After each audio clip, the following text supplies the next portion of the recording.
bangiga adduunka ayaa ansixiyay 185 milyan oo dollar oo la siinayo Soomaaliya iyada oo loo marinayo dawladda federaalka lacagtaas oo badankeed ay heli doonaan dadka tabaalaysan ee dalka Soomaaliya ku sugan mashruucan baxnaano ee uu hore u ansixiyay bangiga adduunka ee lagu taageerayo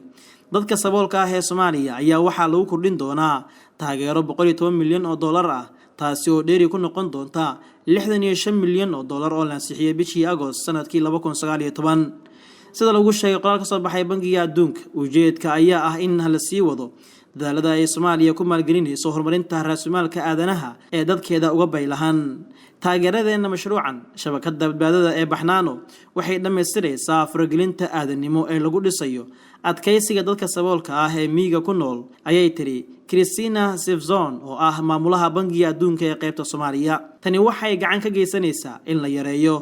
ka soo barakaca miyiga xilliyada ay jiraan xasaradaha taasoo la filayo inay qafiifiso culayska kaalmada bini'aadanimo ee xilliyada soke iyo kuwa fog ayay tiri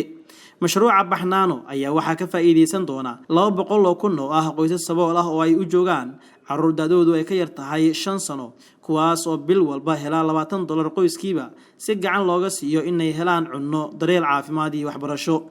كسكو 186 مليون لوgu talagalay barnaamijkan baxnaano bangiga adduunka ayaa ansixiyay 25 milyan oo dollar oo dheeraad ah oo lagu kordhiyay 40 milyan oo la meel mariyay bishii June 2020 oo lagu taageerayo Soomaaliya si ay sare ugu qaado jawaabaha ay ka bixinayso dhibaatada ka dhalatay ayaa waxa la siin doonaa 150 kun oo qoys kuwaas oo bil walba heli doona $60 qoyskiiba